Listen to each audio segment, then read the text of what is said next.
Ya apa aja gua mah. Sambil ngobrol ayo. Hah?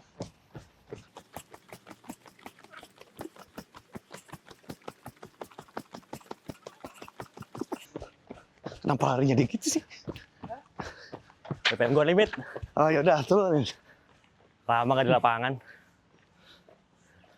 Berapa BPM lu? 15. Tinggi banget. 42.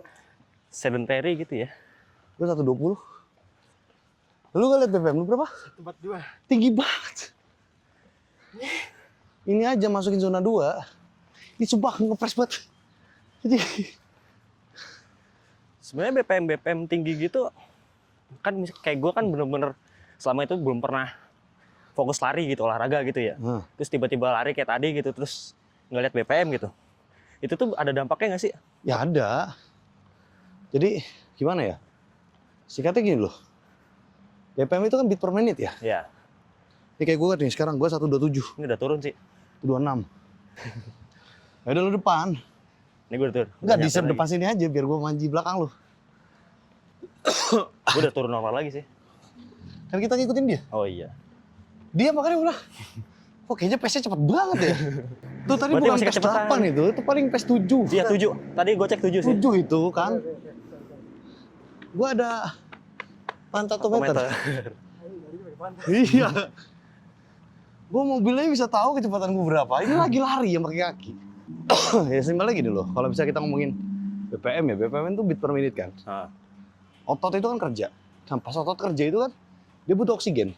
iya. Nah, ada namanya VO2 max. Tapi itu nantilah dibahas, mungkin kalau lu mau nanya lagi bisa. Cuman Hah? VO2 max itu kayak kandungan oksigen gitu loh, kandungan O2 di badan gitu loh. SPO2 itu bukan? Beda. Oh beda lagi. Beda kalau misalnya SPO2 itu saturasi. Jadi Saturasi. kandungan oksigen ya Ya. yang dalam darah. Oh yang terlarut. Heeh. Nah, mantap. Gue sambil lari juga ngomong bisa. Ya bisa gue juga. Ya udah pelan-pelan aja. BPM 130 cukup. Kayak mau jadi atlet aja. Badan tambun. Jati asih dia bukan tambun. Aduh. Nah, jadi simpelnya gini. Kalau misalnya kita ngomongin SPO2 ya, Iya. itu tingkat oksigen yang terlarut dalam darah. Oh, oke. Gitu. Nah, kalau misalnya kita ngomongin itu beda lagi. Sama VO2 max. Nih VO2 max nih. Gue contohin ya. Ini kalau misalnya ada jam ini kelihatan VO2 max gue tinggi. Pas gue lagi lari. Ah. Coba. Boleh. Tuh, 3. Nyeprin. Nah, lihat jam lu. Nggak ada indikatornya sih. Ya. Beda nih. Nah, gue di 59. Gue nggak ada. Tadi gue sempat di 70. Jalan lagi. Ya loh. Di gue nggak ada. Itu gue belum full speed. Kelihatan nggak sih di kamera? Kelihatan mungkin lah nanti bisa di enchant lah mungkin. Di gini. Nah, jadi itu gue baru lari biasa. Belum sprint. Ya kalau mau sprint bisa, jadi pas lu sprint, dia naik. Nah, VO2 max itu, nah gue 120-an. VO max, gue rendah. Ya. Jadi walaupun gue lagi nggak sprinting ya gue tadi. Lari lah. Ya, lari doang itu nggak sprint. Lari kencang lah. Paling pace 6 lah tadi ya. Iya. Pace 5, pace 6. BPM gue 120-an. VO max gue di 70. 56. Ya 70. Ya tadi pas lari 70. Nah ini gue turun lagi nih. 42. Oh dia bisa naik turun ya? Tapi ini gue beda. Kalau di Garmin tuh pakai mililiter ya. Mililiter. Kalau gue pakai persen. Max M strip 2. Nah, gue pakai persentase. Itu nanti bisa lah dikalkulasi. Iya. Gitu. Jadi VO2 max itu adalah kandungan oksigen yang dia dipakai di otot. Oh. Kalau di mesin tuh kayak volumetric efisiensi gitu. Iya. Lebih kayak volumetric efisiensinya berapa gitu. Oke, berarti itu oksigen yang terserap saat Ya. beraktivitas gitu ya. Di otot-otot yang Di otot-otot. digunakan. gitu. Kan banyak regime training lah gitu, yang ada yang pakai interval, ada yang pakai MAF, ada yang menahan BPM di zona 4 atau 5 gitu kan. Zona 4. Ada loh. Zona 5. 100 ini 140 sampai 150 sampai 160. Zona itu beda-beda loh. Masih kenceng. Oh, Ya. Gue dan losor. Gue 110. Gue bilang gue menjaga, kalau gue turun lagi lemes banget gue. Oh. Terus? Itu yang paling baik untuk tipe-tipe badan kayak gue nih ya, yang gembul dan ingin fat loss. Nah nih badannya nih. Yang Dijauhin. ingin fat loss gitu ya. Sebaiknya larinya menggunakan regime yang mana? Sebenarnya kalau misalnya ngomongin fat loss ya, fat loss tuh bukan soal lari lu, nge-gym apa bukan. Yang namanya fat loss, atau lu mengurangi berat badan itu, intake kalori, itu lebih rendah daripada output. Iya, daripada yang keluar. Kayak bisa ada penumpukan kan gitu. Iya, jadi percuma gue lari sehari, misalnya gue lari 50 km kalau kuat gitu ya. Iya. Tapi gue makan 10.000 kilokalori, jadi bola gue. Iya, bener sih. Tapi kan lari, membantunya kira-kira itu berapa banyak kontribusi lari untuk mengurangi? Lari itu sebenarnya gak terlalu efektif kalau kata gue sih buat fat loss ya. Iya. Tapi mungkin tergantung orangnya gitu. Tergantung lagi nih. Kayak misalnya lu lari nih, tapi BPM lu tuh rendah. Iya, nggak ada yang kebakar jadinya oleh. Ya kayak cuma 100 BPM, 110 BPM itu nggak ada yang kebakar. Ada tapi ya rendah. Sedikit lah ya. Nah, itu kan ada yang bilang kan, lu lari harusnya di zona 2. Kenapa? Karena kalau di zona 2 itu ngebakarnya lemak gitu kan segala macam. Zona 3 kalori segala macam. Ya, sebenarnya sama aja kan kalau kalori itu tidak terpakai. Dia jadi lemak juga. Lemak juga. Iya. Lemak juga kalau nggak dibuang. Jadi sebetulnya menurut gue sih itu cuman ini aja sih. Tetap butuh nambah olahraga lah buat ngurangin kalori intake. Maksudnya gimana nambah olahraga? Buat ngurangin kalori yang masuk, harus berarti olahraganya harus bergerak juga dong. Theoretically yes, cuman gini loh, pas kita berolahraga nih, saat kita aktif olahraga gitu, otot itu kan dia bukan spending ya, dia tuh ada proses pembakaran.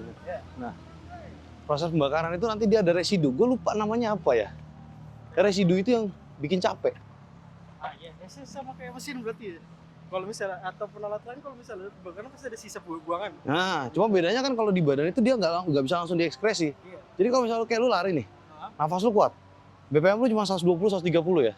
Tapi kayak otot lu udah mulai ngerasa capek, otot lu udah mulai ngerasa kram. Ya, itu karena VO max lu tinggi, ya. Itu sisa-sisa pembuangan itu bikin otot tuh tegang. Nah, itu yang bikin capek, bikin. Iya, nggak masuk ke sistem pencernaan siapa, jadi nempelnya ke otot gitu. Iya. Ini kita jaga apa lari sih? Ya, lah. Tergantung peser, kan lu yang peser. depan. Oh iya, saya lagi berbicara tidak fokus. Emang nggak bisa lari lu sambil ngomong? Bisa. Ya udah, Tapi enak aja posisinya, gue tahu kedengeran. kedengeran. Gak mungkin lu bisa ninggalin gua. Ya iyalah. Oh, P10. P10. Ya, Gimana? ya terserah. Gue nanya P10 gimana? Ya segini P10.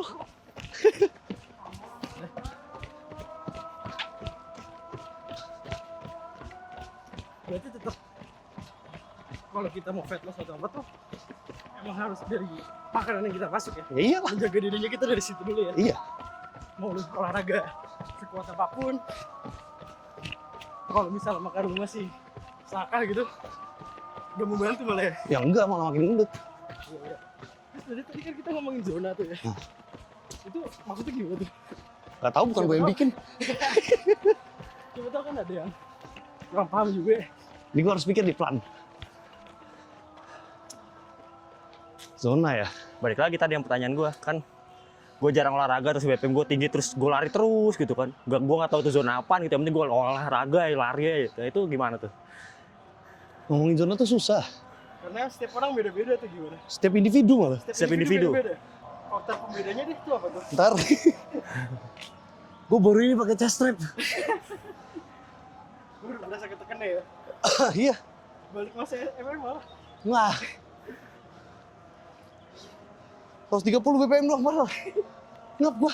Itu mah bukan karena capek, ketekan. Iya. Heart rate zone ya, zona 1, 2, 3, 4. Itu pertama gua nggak tahu siapa yang bikin. Mungkin dokter atau peneliti ya. Nanti bisa dilihat lah jurnal Iya. mana situnya lah. Gitu. Gue nggak bilang itu hoax. Iya. Cuma yang jadi masalah, max heart rate manusia itu beda-beda. Dan variabelnya kebanyakan. Banyak. Jadi iya kebanyakan. Umur, Iya. ya. Terus postur badan, Berbadan. iya. Kekuatan otot, massa skeletonnya berapa massa, ya kan? Massa skeletal, sorry. Nah kayak gitu, itu beda semua. Bahkan fisiologis manusia juga. Katakanlah seorang anak kembar gitu, kanan kiri gitu. Belum tentu sama, iya. Pelatihannya gimana dia selama lahir sampai tua? Oh ya, dari faktor eksternal ya, bedanya. Iya. Gaya hidup dia, Nah, latihannya gimana. makanya gue bilang agak berat gitu loh. Iya. Masuk lanjut ya. Nah, Zona 1, ya kan? Zona 2, zona 3, zona 4. Itu ya tergantung max heart rate dia berapa. iya, paham. Jadi semakin tinggi max heart rate dia, gap antara zona 1, 2, 3, 4 beda-beda. Iya, makin tinggi juga perbedaan zonanya ya. Iya. Bisa jadi kalau misalnya emang dia udah, ya katakanlah udah kolot, bangkotan gitu ya. Nggak perlu olahraga. Ya bisa jadi max heart rate 140. Iya, di atas gitu dia bisa karena Iya. aritmia. Aritmia. Kan stroke ya. Iya. Bisa. Berarti tuh kalau emang mau latihan heart rate apa tuh bukan hanya berpacu pada jurnal dan apa ya, tapi sama diri sendiri juga itu paling penting ya. Nah iya.